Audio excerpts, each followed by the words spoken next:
Capítulo 2. É por causa de nossos pecados que necessitamos estar sob os cuidados do pedagogo. Nosso pedagogo, meus filhos, é igual a Deus, seu Pai. Ele é incapaz de ser levado pelas paixões ou pelos vícios. É perfeito. Por isso não é possível dirigir-lhe qualquer censura. Nosso pedagogo é Deus feito homem, mas acima de tudo, um homem sem fraquezas. Ele é totalmente submetido à vontade do Pai. É o Verbo feito carne, o Deus que está assentado à direita de Deus Pai, e com ele é um só Deus. É a sua imagem pura e sem mácula, que não poupa esforços para que nossas almas assemelhem-se a ele. Não sente jamais as desordens nem as agitações das paixões. Eis porque somente ele merece a condição de juiz, pois é totalmente isento de pecado, ao passo que nós devemos incessantemente evitar, tanto como possível, cometê-los. Nossos primeiros cuidados, portanto, devem ser livrarmos-nos de paixões, de nossas paixões e de todas as doenças de nossa alma. Em seguida, afastarmos-nos de qualquer hábito que possa levar ao pecado. O melhor seria jamais pecar, mas isso é próprio de Deus, como já dissemos. No entanto, é possível pelo menos esforçarmos-nos para jamais cair no pecado voluntariamente. Isso é, que convém às pessoas sábias. Isso é o que convém às pessoas sábias. Depois, devemos nos abster, à medida que nos for possível, de pecar involuntariamente. Isto é o que esperamos daqueles que foram bem instruídos e estão sob a condução do bom pedagogo. A última etapa é recuperar-se o quanto antes dos pecados cometidos. Cumpre lembrar que aqueles que são chamados à penitência deverão preparar-se para os grandes combates. Nota: aqui já se encontram os princípios da teologia ascética e mística, lembrando que, abre aspas, a vida espiritual apresenta ordinariamente 3 fases sucessivas e ascendentes. Na primeira, chamada via purgativa, ou dos principiantes, desfaz-se a alma dos engodos do pecado e se depura pela resistência às tentações violentas, que lhe ameaçam a vida da graça. Na segunda, mais desafogada do lado dos sentidos, considera a alma o termo da jornada, que é o céu, e se vai exercitando nas virtudes, tendo em mira o prêmio. E a via iluminativa, ou dos que progridem. Na terceira, tem o nome de via unitiva. Já não é tanto o receio do inferno que na alma predomina, nem o desejo do céu, mas unicamente a aspiração de agradar a Deus e de se unir ao soberano bem. Fim da nota. É justamente o que o pedagogo disse pela voz de Moisés. Se alguém morre de uma morte súbita, na presença daquele que é consagrado a Deus, será preciso rapar sua cabeça para purificá-lo. Confira Números, capítulo 6, versículo 9. Podemos, de alguma forma, comparar o pecado involuntário a uma morte súbita, que polui aquele que a testemunha, com o pecado aprofundando-se na alma.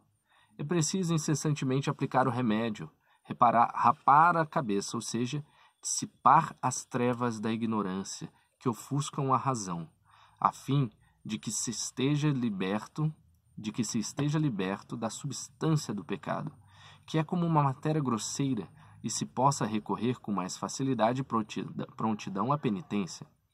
Podemos concluir daquilo que disse Moisés, que o pecado é uma ação irracional.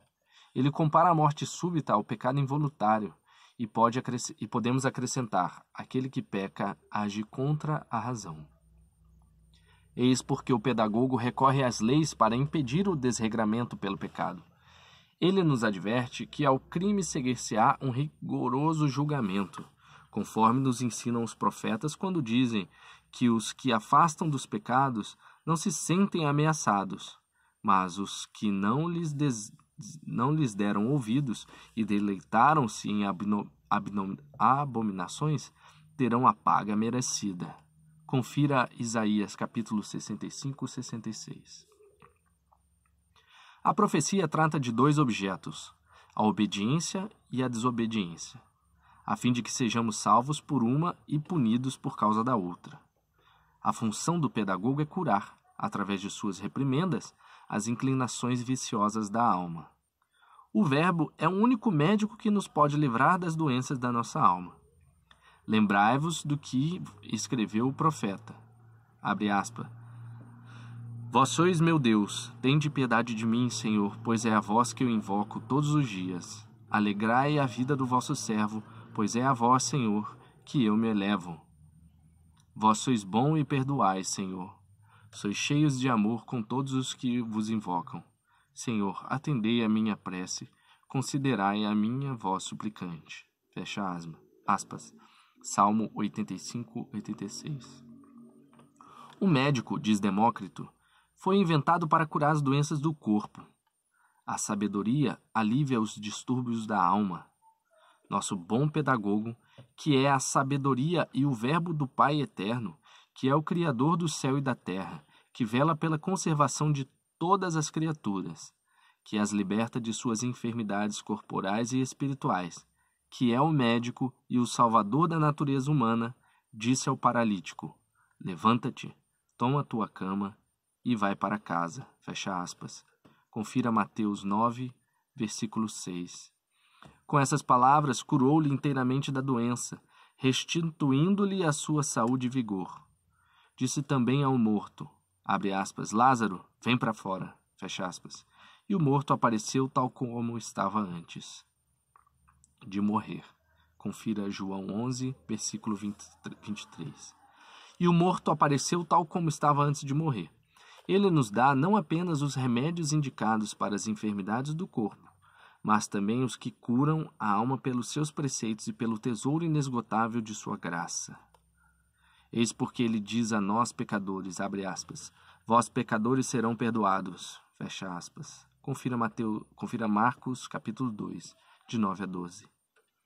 Colocou-nos, primeiro, numa situação vantajosa pela disposição de sua sabedoria infinita, que aparece maravilhosamente na criação da terra e do céu, no movimento do sol e das estrelas, e, sobretudo, quando criou o homem, que dele recebe cuidados especiais. Como é a mais bela e a mais nobre criatura, embelezou sua alma, infundindo toda sorte de virtudes, prudência, sabedoria e temperança. Estendeu os traços da beleza sobre o seu corpo, dando justa proporção a todos os seus membros, e para aperfeiçoar sua obra, deu ao homem a inclinação para o bem, pois tudo o que se observa de bom e virtuoso nas ações humanas é tão somente o efeito da graça de Deus. Nota. Vale lembrar aqui um belíssimo excerto do livro de Cônego Ribet, quando nos dizia a Bíblia que a alma é o sopro do peito divino, quer significar que Deus a produziu com afeição tão singular e tão extremosa que é como se tivesse tirado da região do seu coração, inspiravit.